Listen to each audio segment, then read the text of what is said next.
This is the parable of the lost son. Jesus continued, "There was a man who had 2 sons. The younger one said to his father, 'Father, give me my share of the estate.' So he divided his property between them. Not long after that, the younger son got together all he had, set off for a distant country, and then squandered his wealth in wild living. After he had spent everything, there was a severe famine in the whole country, and he began to be in need. So he went and hired himself out to a citizen of that country, who sent him to his fields to feed pigs. He longed to fill his stomach with the pods of the pigs were eating, but no one gave him anything. Then he came to his senses. He said, 'How many of my father's hired servants have food to spare, and here I am starving to death? I will set out and go back to my father and say to him, Father, I have sinned against heaven and against you. I am no longer worthy to be called your son. Make me like one of your hired servants.' So he got up and went to his father. But while he was still a long way off, his father saw him and was filled with compassion for him. He ran to his son, threw his arms around him, and kissed him. The son said to him, 'Father, I have sinned against heaven and against you. I am no longer worthy to be called your son.' But the father said to his servant, 'Quick, bring the best robe and put it on him. Put a ring on his finger and sandals on his feet. Bring the fattened calf and kill it. Let's have a feast and celebrate. For this son of man was dead and is alive again. He was lost and is found.' So they began to celebrate.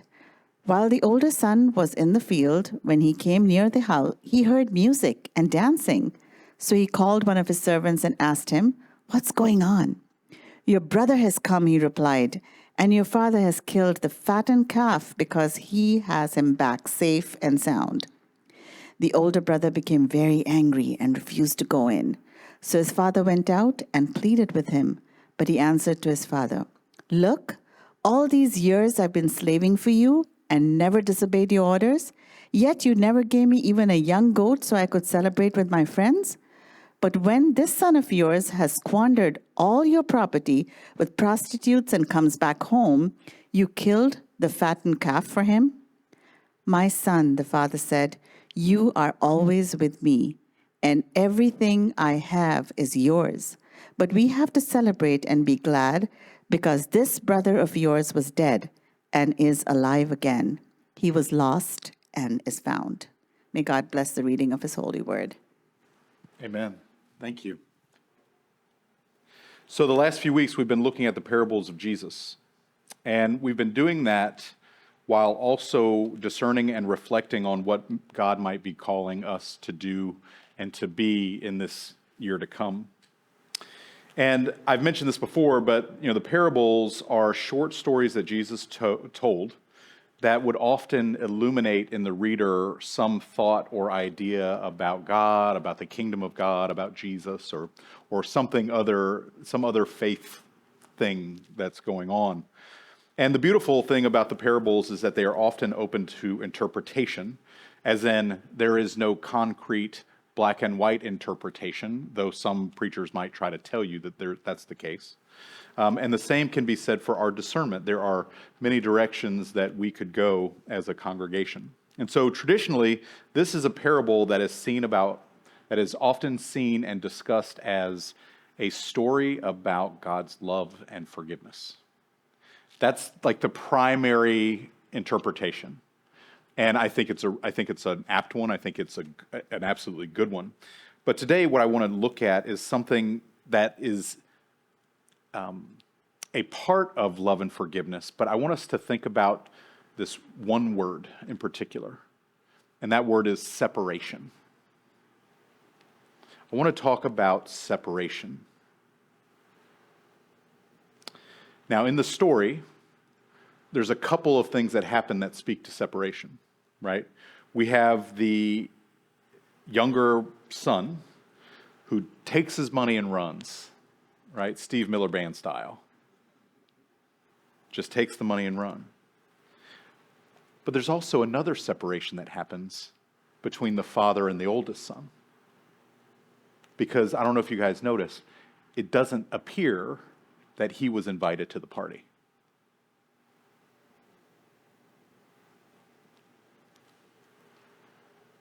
Separation. There's these things, this distance that happens. And friends, separation is a real thing in our community and in our faith. Separation happens. There's separation between us and God. There's separation between us and community. There's separation between our inner lives and our busy personal lives. All those things are very common in our culture and society.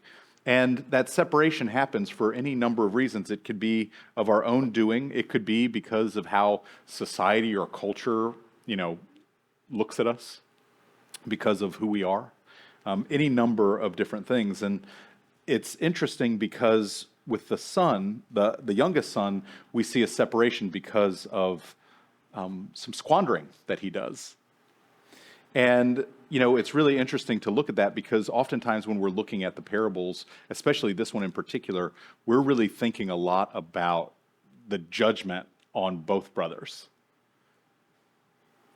But can I tell you guys how easy it is to squander things? I mean, I've never asked for my share of the inheritance and moved off to a far land, but we're all sinful, broken people. We all find ways to squander something, whether that's our attention, our resources, or the like. I'll give you an example. So a couple of weeks ago, we celebrated my son's birthday. He turned 7. And he really, really wanted to go to this magical place called Monster Mini Golf. Okay, I don't know if you've been there. We've got some parents who are like, yes, we've been there. Monster Mini Golf is a place in Chantilly, and it's a treat. I mean, I guess that's the only way to say it. There's mini golf with monsters. There's and it's all like neon and stuff. There's laser tag. There are arcade games. There are VR games like virtual reality games. There's a air hockey air hockey table that didn't work very well, but boy, they would take your money from you and no problem whatsoever. But there was also this other thing there, a coin pusher machine. Look at that. You guys know exactly where I'm going. Yeah, those things are evil. Can I tell you, when I was a kid, if an arcade had one of these, and usually it was quarters, so man, I would squander so much money. And friends, I got to tell you, at Monster Mini Golf, they have coin pusher machines. And you have this little card that you put money on, and then you just press it against a little thing, and it tells you how much money you have left. And I got to tell you, I was like, all right, let me just, oh, wait, you can do 12 coins for $1? I'm game. All right. So I start, beep. All right.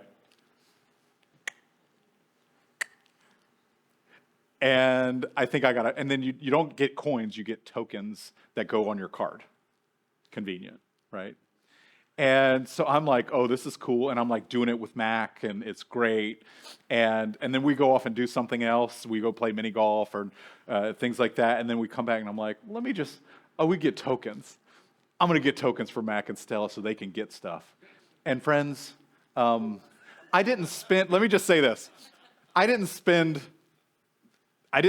tens of dollars, okay? But can I tell you, I spent more money than I should have, okay? It was like $12, $13, all right, if I'm being honest. Maybe 14 or 15, but not more than that. Because that would be too much. But I squandered, like literally, and here's what's interesting, is I went from wanting to show Mac and Stella like how to play, and I'd play with them, to playing on my own. And not paying attention to anything else that's going on. I mean, Robin was like, are you going to come hang out with us? Right? And I'm like, yes, okay, like, get out of it. But think about that, like, I'm doing it for, that's right, I was trying to say that. I'm doing it for the kids. Doing it for the children. Because they need plastic toys that cost nothing, that end up costing several dollars. In a very short time. I squandered attention and money. My son's little birthday celebration became my focus on this game. Now think about that. This is just one little object in time. Think about the separation that can happen. Think about the separation that can happen because of the attention that we give certain things, or a tendency towards certain things. You know, there are people who become addicted to certain substances, alcohol, drugs, and the like. And then you start to see that separation. And squandering money or resources or giving our attention to things that don't really matter is incredibly easy. That's really what I'm getting at. And you know, commentators often regard the younger son who asked for his inheritance as lacking in wisdom and indulgent. And I think that's fair. But I think about what that says about us too. I think we're often driven by desires or wants that not only put us in a situation of giving away our resources or our attention or frankly our lives to something that is unhealthy for us, it also does something else. It creates distance. It creates separation between us and community, us and God, who we are at our most fundamental sense, and ourselves. And so it's not just that the son takes what his father gives him and wastes it, is that he also separates himself from his family and his community.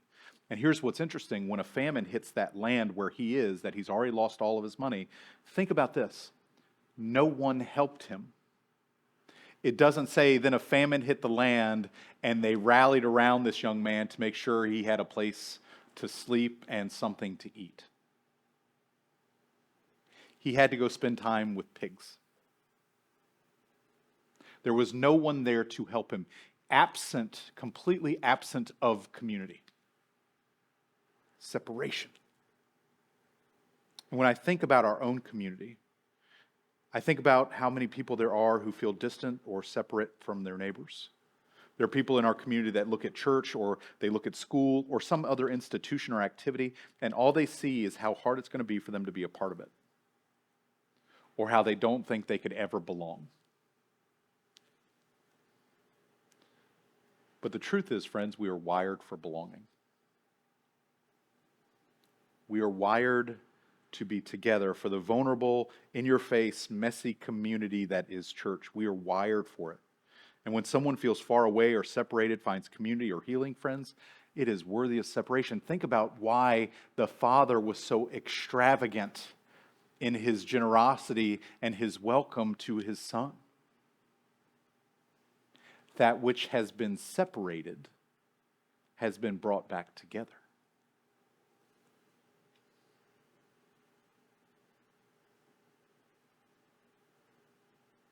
And of course, we can't forget the older brother. The older brother. And the truth is, if we just when we spend time in this parable, really the first thing we do with the older brother is, guess what? What do we normally do? We judge him. We judge him because he's not as happy as his dad.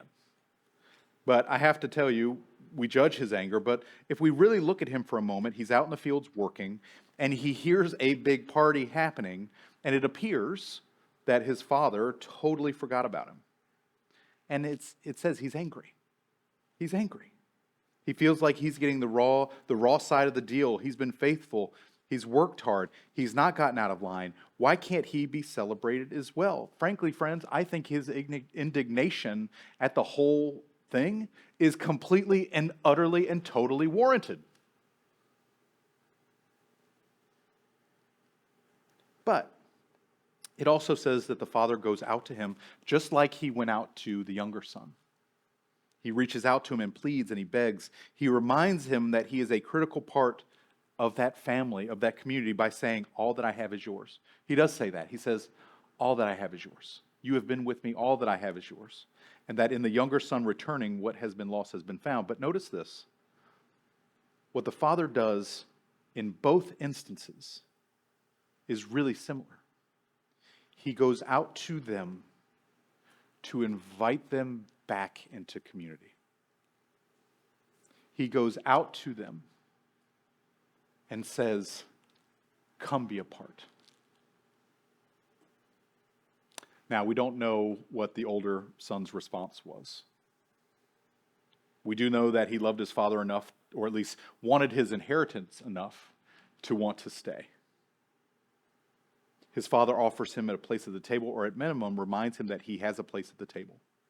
And I like to think that maybe the son walked off his anger for a few minutes and then went in to join the party.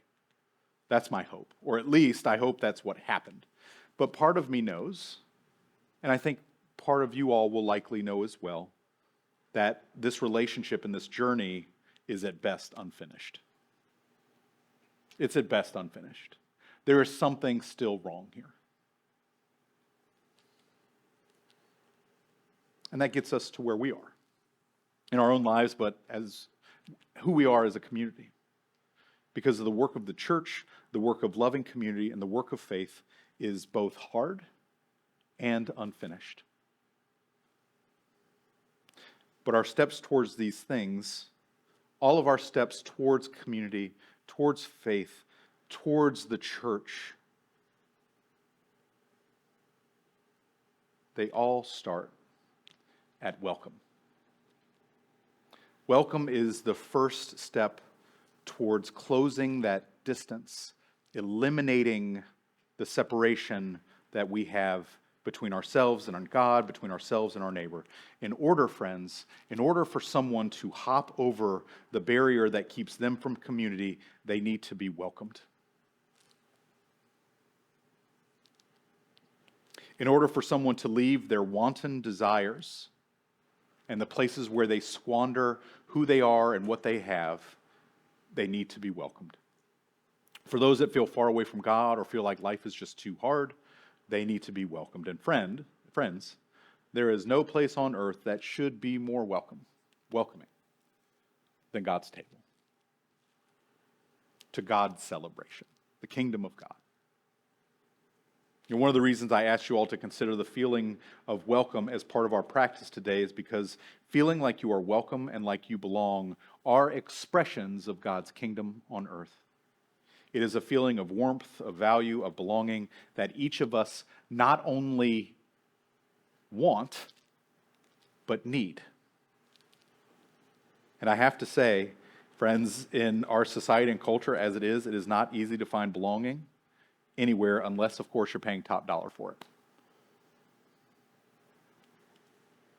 I'm thinking of immigrants who are told that they are only as valued as the papers that share their documented status. I'm thinking of LGBTQ persons who have been told for years by really hard-hearted people that who they are is detestable to God. I'm thinking of people with differing abilities that long for connection but don't feel like people are interested in really pursuing a relationship with them.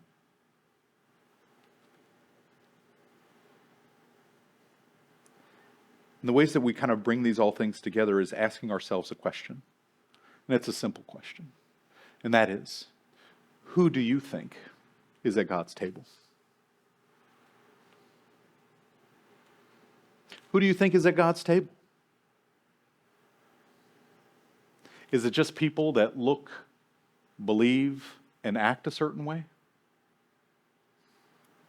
Or is it a beautiful mosaic of people with different experiences, different backgrounds from different cultures, differing abilities, different mistakes made, all celebrating because they were welcomed? At some point, someone's looked at them and said, "You are so worthy of love and connection. And I'm so glad you're here."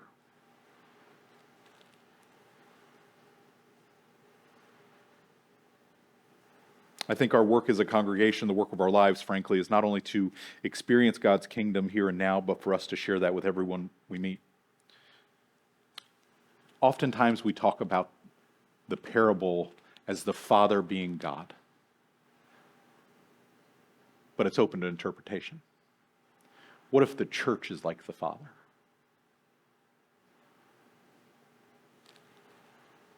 welcoming those who have been far away, but also reminding those who are close that they too have a seat at the table. If there's anything I've learned, especially in these last, say, 6-7 months, where we've been doing this style of worship where we're sharing a meal and all those things, if there's anything I'm learning or believe fundamentally, is that there is transformation available at the table.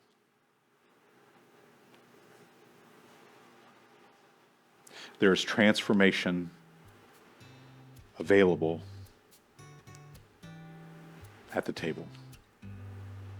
And the question is, who shall we invite to this celebration?